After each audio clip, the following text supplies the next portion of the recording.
Welcome to exclusive field report. ఇక ముందుగా details చూస్తే తూర్పుగోదావరి జిల్లాలో పవన్ కళ్యాణ్ పర్యటన, కృష్ణా జలాలపై తెలంగాణ కర్ణాటక కీలక చర్చలు, బీటెక్ రవి వర్సెస్ అవినాష్ రెడ్డి, తెలంగాణలో భిన్న వాతావరణం. ఈ అంశాలపై మరింత సమాచారం అందించేందుకు రాజమండ్రి నుంచి శ్రీరామూర్తి, హైదరాబాద్ నుంచి అజీం, హరికృష్ణ, కడప నుంచి సుధీర్ ఫీల్డ్ రిపోర్ట్లో సిద్ధంగా ఉన్నారు. ఇక ముందుగా డీటెయిల్స్ చూస్తే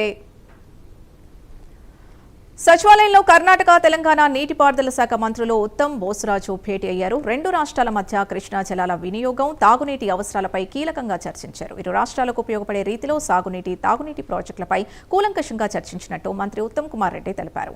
కృష్ణా నదిపై ప్రాతిపదికన బ్యారేజ్ నిర్మాణ, సాంకేతిక అంశాలపై ముమ్మరంగా చర్చ జరిగిందన్నారు. అంతర్రాష్ట్ర సమన్వయంతో తాగునీటి సమస్యకు శాశ్వత పరిష్కారం, తెలంగాణ రైతాంగం సాగునీటి అవసరాలకు చర్చలో పూర్తి ప్రాధాన్యత ఇచ్చామన్నారు. పరస్పర అవగాహనతోనే కృష్ణా జలాల వినియోగం ఉంటుందన్నారు. రెండు రాష్ట్రాల తాగునీటి అవసరాలపై కలిసిపోయే విధంగా చర్యలు తీసుకుంటామన్నారు మంత్రి ఉత్తమ్ కుమార్ రెడ్డి. మరింత సమాచారం మా కరెస్పాండెంట్ అజీం అందిస్తారు. అజీం, ఈరోజు సచివాలయంలో కీలక సమావేశం జరిగింది. నీటిపారుదల శాఖ మంత్రి, పౌర సరఫరా శాఖ మంత్రి ఉన్నటువంటి ఉత్తమ్ కుమార్ రెడ్డి, అలాగే కర్ణాటక రాష్ట్రానికి చెందినటువంటి చిన్న నీటిపారుదల శాఖ, సైన్స్ అండ్ టెక్నాలజీ మంత్రి అయినటువంటి బోసరాజ్ ఇద్దరు ఏదైతే సచివాలయంలో భేటీ అయ్యారు. ఏదైతే కృష్ణా నదికి సంబంధించినటువంటి జలాల వినియోగంపై ఏదైతే సుదీర్ఘంగా చర్చించారు. సో రెండు రాష్ట్రాలకు సంబంధించి ముఖ్యంగా ప్రధానంగా కూడా మహబూబ్నగర్ జిల్లాకు సంబంధించి నీటి వాటా కోసం ఏదైతే అటు రైతుల కోసం కావచ్చు, అలాగే సాగునీటి, త్రాగునీటి కోసం కావచ్చు, ఏదైతే సుదీర్ఘంగా చర్చ జరిగింది. అటు కృష్ణా నదికి సంబంధించినటువంటి జలాలపై నిర్మించే ప్రాజెక్టులు, బ్యారేజ్ల అంశంపై, సాంకేతిక అంశాలపై కూడా ఏదైతే సుదీర్ఘంగా చర్చించారు. ఈ చర్చల్లో రెండు రాష్ట్రాలకు సంబంధించినటువంటి నేతలు, అధికారులు కూడా పాల్గొనడం కూడా జరిగింది. ప్రధానంగా ఏదైతే మహబూబ్నగర్ జిల్లాకు సంబంధించినటువంటి ముఖ్య నేతలు, ఎమ్మెల్యేలు, ఎంపీ మల్లు రవి వీరందరూ కూడా ఏదైతే ఈ సమావేశంలో కూడా పాల్గొనడం కూడా జరిగింది. సో రెండు రాష్ట్రాలకు ఉపయోగపడే రీతి సాగునీటి, త్రాగునీటి ప్రాజెక్టులపై ప్రధానంగా చర్చించారు. దీంట్లో కృష్ణా జలాల సమన్వయ వినియోగంపై రాష్ట్ర హక్కులు కాపాడుకునే విధంగా చర్చలు జరిగినట్టు కూడా ఉత్తమ్ కుమార్ రెడ్డి తన ప్రకటనలో చెప్పడం కూడా జరిగింది. అంతర్రాష్ట్ర సమన్వయంతో త్రాగునీటి సమస్యకు శాశ్వత పరిష్కారం చూపే విధంగా ఈ సమావేశం జరిగిందని కూడా చెప్పుకోవాలి.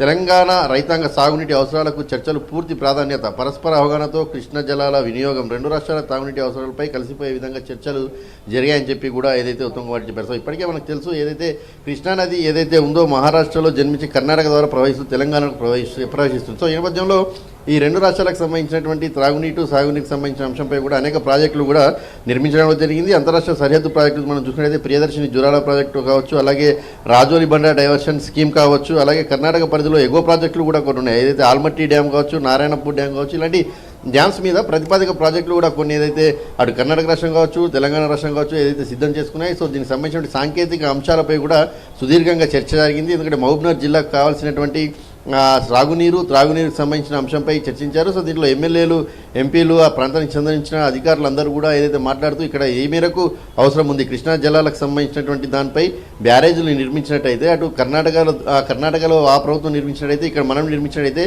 ఎవరికి ఎంత నీటి వినియోగం వస్తుంది, సో రెండు రాష్ట్రాలకు సంబంధించిన నీటి వినియోగం ఎలా ఉండబోతుంది, ఉంటే ఒకవేళ ఎక్కడైనా ఇబ్బందులు ఉన్నాయా, ఇబ్బందులు ఉంటే ఇబ్బందులు లేకుండా చూడాల్సిన అవసరం ఉంది. కాబట్టి రెండు రాష్ట్రాల్లో కూడా కాంగ్రెస్ ప్రభుత్వమే ఉంది కాబట్టి అప్పుడు ఇబ్బందులు లేకుండా చూసుకోవాలని చెప్పి కూడా భావించారు. సో దీంట్లో పాలమూరు రంగారెడ్డి, శ్రీశైలం బ్యాక్ వాటర్, నర్లాపూర్ నుండి కూడా ఏదైతే నీటిని లిఫ్ట్ చేసే ప్రాజెక్ట్స్ ఉన్నాయి, అలాగే నెట్టంపాడు ఎత్తిపోతల, భీమా ఎత్తిపోతల పథకాలు ఉన్నాయి. సో ఇవన్నిటికి సంబంధించిన అంశాలపై కూడా కృష్ణానది జలాలకు సంబంధించి ఏదైతే నీటి వినియోగం కోసం నిర్మించినటువంటి కొత్త బ్యారేజ్ల ప్రతిపాదనకు సంబంధించిన అంశంపై రెండు రాష్ట్రాలకు నష్టం జరగకుండా, రెండు రాష్ట్రాల రైతులకు కావచ్చు, ప్రజలకు కావచ్చు, సాగునీరు, త్రాగునీరుకు సంబంధించిన అంశంపై సమానంగా ఇవ్వడంతో పాటు అలాగే రెండు రాష్ట్రాల మధ్య ఎలాంటి విభేదాలు లేకుండా పూర్తిగా కూడా సమన్వయంతో ముందుకు వెళ్లే విధంగా ఈరోజు ఈ చర్చలు జరిగాయని అయితే మనం చెప్పుకోవచ్చు. సో ఈ చర్చలు మరొకసారి కూడా ఉండనున్నట్టు కూడా ఏదైతే మనకి సచివాలయ వర్గాల నుంచి కూడా తెలుస్తున్నాయి. సో ఈ నేపథ్యంలో మరొకసారి కూడా అటు కర్ణాటకలో అయినా లేదంటే తెలంగాణలో అయినా సరే నీటిపారుదల శాఖ మంత్రి ఉత్తమ్ కుమార్ రెడ్డి, అలాగే చిన్న నీటిపారుదల శాఖ మంత్రి కర్ణాటక నుంచి వచ్చినటువంటి బోసరాజు, అధికారులు, ఎమ్మెల్యేలు అందరూ కూర్చొని కూడా మరొకసారి ఈ చర్చలు జరిపేటువంటి అవకాశం కనిపిస్తుంది. Sindhu. Right, thank you Azeem.